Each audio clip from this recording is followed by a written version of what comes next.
অভিষেক ব্যানার্জি বলেছিল যে বৈধ ভোটার পশ্চিমবাংলায় একজন থাকতে যদি বাদ যায় তাহলে লক্ষাধিক ভোটে আমরা দিল্লি অচল করব। আমরা বাস্তবে কিছু দেখতে পাচ্ছি না, তাই আমরা বামফ্রন্ট বা আইএসএফ যারা যৌথ ভোট পেয়েছে তারা কি বার্তা দিতে চাই সেটা আমরা দেখতে চাই আচ্ছা, জনগণের কাছে। দিদি ভাইপোকে বলে দিন দিল্লি থেকে ভোট চান, এটা হচ্ছে বাক্য।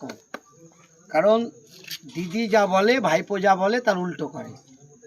আপনার ওয়াকাব সম্পত্তি নিয়ে কি বলেছিল আমাদের মুর্শিদাবাদ জেলার সুতি থেকে, যে ওয়াকাব আন্দোলন যারা করবে আমার চাইতে বেশি শত্রু, বড় শত্রু কেউ হবে না। আর যদি খুব হিম্মত থাকে আন্দোলন করে তাহলে দিল্লিতে যা করো। তিনি বলেছিলেন আমি ওয়াকাব আইনকে রক্ষা করে দেব, তিনি করেননি। আরএসএস এর নির্দেশে বিজেপি যা চেয়েছিল সেটা তিনি কার্যকারী করেন। তাহলে আপনি এখন বলতে চাইছেন এসআইআর নিয়ে বলেছিল, এসআইআর নিয়ে বলেছিল যে এসআইআর নিয়ে কি বলেছিল যে আমার মৃতদেহের ওপর দিয়ে এসআইআর করতে হবে। কিন্তু তার তো বিধানসভায় বিল পাস করে তার সঙ্গে বিশাল সংখ্যাগরিষ্ঠতা নিয়ে সরকারে আছে, বিধানসভায় বিল পাস করে সরকারের পক্ষে তা মামলা করতে পারত, তা না করে তিনি নাটক করলেন।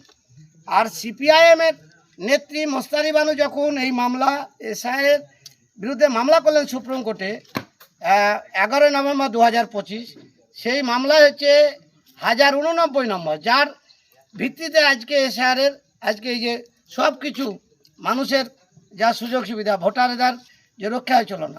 বিজেপি বলেছিল 1,28,00,000 ভোটারকে বাদ দেব, তৃণমূলও তাই বলেছিল। এই যে ষড়যন্ত্র, এই চক্রান্তের বিরুদ্ধে মোস্তারি বানু তো প্রথম মামলা করেছিল। মামলা যখন প্রায় শুনানি মানে মানুষের হিয়ারিংয়ের প্রায় শেষের দিকে 4 ফেব্রুয়ারি উনি নকল উকিল হয়ে দিল্লিতে নাটক করতে গেলেন।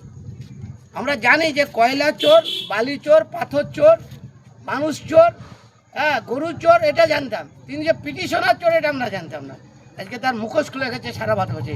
একটা মিথ্যাচার ভাওতাবাজ একটা মুখ্যমন্ত্রী, এবং তারই ভাইপো হচ্ছে অনুসারী, আলাদা নয়, অভিষেক ব্যানার্জি। তাকে নিয়ে যত কম বলা যায় তত ভালো। আর কদিনের জন্য সরকারে থাকবে, তারপরে তো প্রাক্তন হবে। ফলে এদের নিয়ে আর বেশি কথা না বলাই ভালো।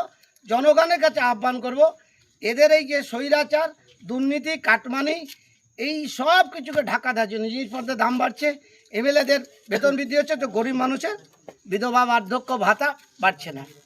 আর আপনাদের মাধ্যমে বলতে চাই, এই সরকার যা দিচ্ছে তার আমরা ডবলে বেশি করতে চাই। বেকারদের কাজ দিতে চাই, স্বচ্ছ নিয়োগ করতে চাই, আর্সেনমুক্ত পানীয় জল দিতে চাই, আর কি দিতে চাই, সমস্ত ভাতা মিনিমাম 6,000 টাকা, যত অস্থায়ী কর্মী আছে তাদের স্থায়ীকরণ করা, মেয়েদেরকে প্রতিটা পরিবারে 75,000 টাকা করে দেওয়া,